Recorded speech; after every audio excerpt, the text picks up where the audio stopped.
ఇటీవల ఢిల్లీలో పాత వాహనాలకు సంబంధించి కీలక నిర్ణయం తీసుకున్నారు. వాయు కాలుష్యాన్ని తగ్గించడం కోసం ఢిల్లీ అంతటా ఈ నిర్ణయం తీసుకోవాల్సి వచ్చింది. దీని ప్రకారం జూలై 1 నుంచి 10 సంవత్సరాలు దాటిన డీజిల్ వాహనాలకు, 15 సంవత్సరాలు దాటిన పెట్రోల్ వాహనాలకు బంకుల్లో ఇంధనం పోయారు. దీనికోసం బంకుల వద్ద ప్రత్యేక నిఘా పర్యవేక్షణ వ్యవస్థని ఏర్పాటు చేశారు.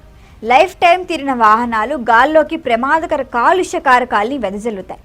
భారతదేశ చట్టాల ప్రకారం రవాణా వాహనాలకు 15 ఏళ్లు, నాన్ ట్రాన్స్పోర్ట్ పోర్ట్ వాహనాలకు 20 ఏళ్లు గనక నిండితే వాటి లైఫ్ టైం పూర్తయినట్లే.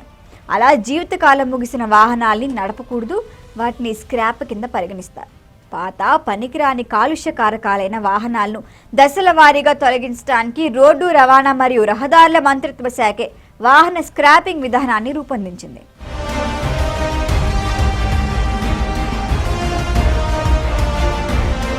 ఢిల్లీలో అమలు చేస్తున్న విధానంపై అక్కడి ప్రజలు కొంతమంది నిరసన తెలుపుతున్నారు. ప్రభుత్వ వైఖరిని ఎండగడుతున్నారు. తమ వాహనం కొనుగోలు చేసి 10 ఏళ్లు దాటినా పెద్దగా వాడలేదని, కాలుష్యం కూడా వెదజల్లటం లేదని, అలాంటప్పుడు ఎందుకు స్క్రాప్ చేయాలి అని ప్రశ్నిస్తున్నారు.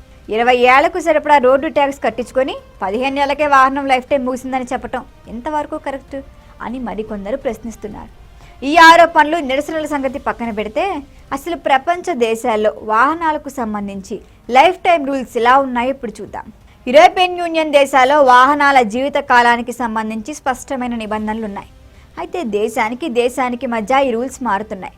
ఓవరాల్గా చూసుకుంటే 14 నుంచి 20 సంవత్సరాలు వాడిన వాహనం అక్కడ స్క్రాప్ కింద లెక్క.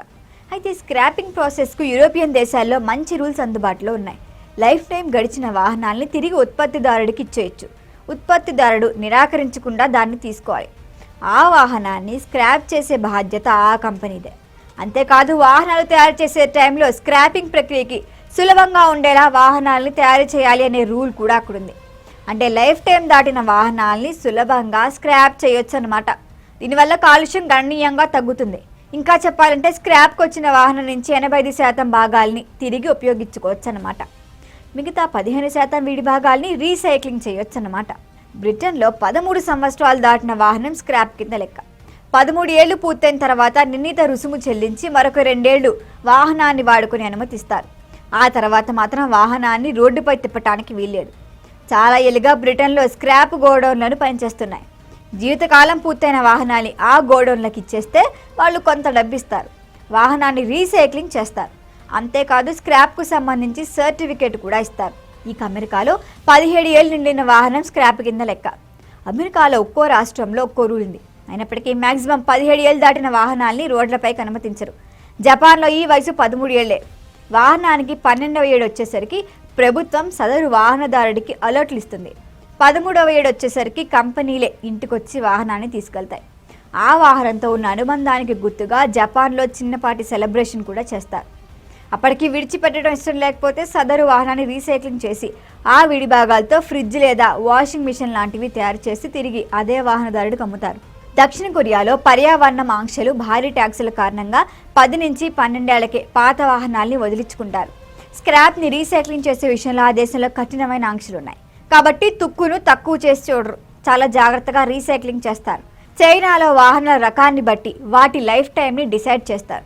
వాహనం ఏ రకానికి చెందినదైనప్పటికీ 6 ఏళ్లకు ఒకసారి ఫిట్నెస్ పరీక్ష తప్పనిసరి. ఆ ఫిట్నెస్ పరీక్షలో బండి ఫెయిల్ అయితే స్క్రాప్ కింద లెక్కే. దాన్ని అట్నుంచటే తీసుకెళ్లి స్క్రాప్ కాంట్రాక్టర్లకు అప్పగిస్తారు. చూసారుగా, ప్రతి దేశంలో వాహనాలకు జీవితకాలం ఉంది.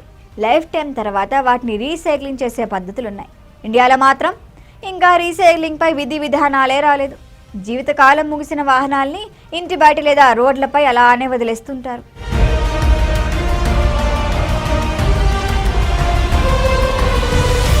ఈ వీడియో కనుక మీకు నచ్చినట్టయితే లైక్ చేయండి, షేర్ చేయండి, సబ్స్క్రైబ్ చేయండి. అలాగే పక్కనే ఉన్న బెల్ ఐకాన్ని క్లిక్ చేయండి.